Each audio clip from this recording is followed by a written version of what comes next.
ভূমিকম্প শব্দটা শুনলে মনে হয় শরীরটা কেঁপে ওঠে। সম্প্রতি বাংলাদেশে বেশ কয়েকবার ভূমিকম্প হয়েছে।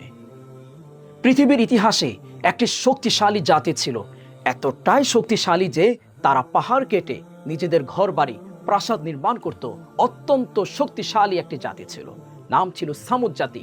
আমি তাদের কথা বলছি, যাদেরকে মহান রব্বুল আলামিন ভূমিকম্পের মাধ্যমে একদম পরিপূর্ণরূপে ধ্বংস করে দিয়েছেন।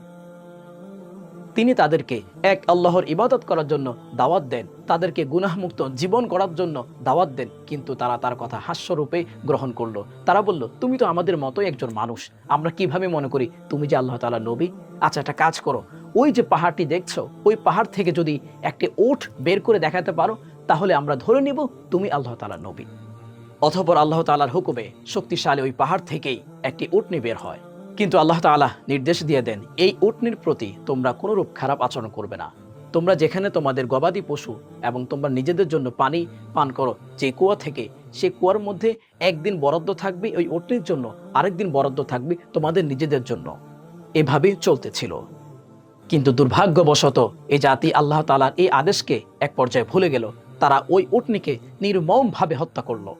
এরপর হযরত সালেহ আলাইহিস সালাম তাদেরকে বললেন, তোমরা যে এই কাজটি করেছো একদম অনুচিত কাজ করেছো।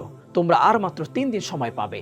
প্রথম দিন তোমাদের চেহারা লাল বর্ণ হয়ে যাবে, দ্বিতীয় দিন তোমাদের চেহারা হলুদ বর্ণ হয়ে যাবে, তৃতীয় দিন তোমাদের চেহারা কালো বর্ণ হয়ে যাবে। এরপর আল্লাহ তাআলার শাস্তি আসবে। কিন্তু তারা এই সতর্ক বাণীকেও তারা হাস্যরূপে গ্রহণ করলো। পরবর্তীতে তাই দেখা গেল, প্রথম দিন তাদের চেহারাগুলো লাল বর্ণ হয়ে গেল, দ্বিতীয় দিন তাদের সবার চেহারাগুলো হলুদ বর্ণ হয়ে গেল, তৃতীয় দিন তাদের চেহারাগুলো কালো বর্ণ হয়ে গেল। এরপর পরের দিন যখন ভোর হলো, আকাশ বিদীর্ণ হয়ে গেল, বিকট বজ্রধ্বনি দেওয়া শুরু করলো, পাহাড়গুলো কেঁপে উঠল, ভূমিকম্প শুরু হয়ে গেল। আল্লাহ তাআলা মুহূর্তের মধ্যে পৃথিবীর ইতিহাসে অন্যতম একটি শক্তিশালী জাতিকে মুহূর্তের মধ্যে শেষ করে দিল। পবিত্র কোরআনে আল্লাহ তাআলা ইরশাদ করেন, যহারাল ফাসাদু ফিল বাররি ওয়াল বাহরি বিমা কাসাবাত আইদিন নাস। জলস্থলে যত ভূমিকম্প বলেন, যত বিশৃঙ্খলা বলেন, যত ধরনের মহামারী বলেন, সবগুলো জিনিস মানুষের হাতে কামাই। লিউযীকাহুম বা'দাল্লাযী আমিলু লাআল্লাহুম ইয়ারজিউন। আল্লাহ তাআলা এই সকল বিষয়গুলো এই জন্য দেন যাতে করে মানুষ ভুল পথ থেকে সরে আল্লাহর দিকে ফিরে আসে। আমরা এর থেকে শিক্ষা পাই যে আজকে আমাদের শরীরে শক্তি আছে, আজকে আমাদের ক্ষমতা আছে, আজকে প্রভাব আছে।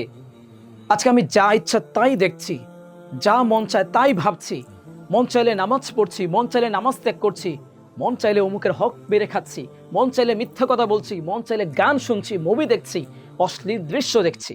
এই ভাই বোন আমার, এই শক্তি একদিন থাকবে না। আমাদের চেয়েও শক্তিশালী বহু জাতি কবরের সাথে মিশে আছে, যাদের নাম নিশানা পর্যন্ত নেই। আল্লাহর দিকে ফিরে আসুন।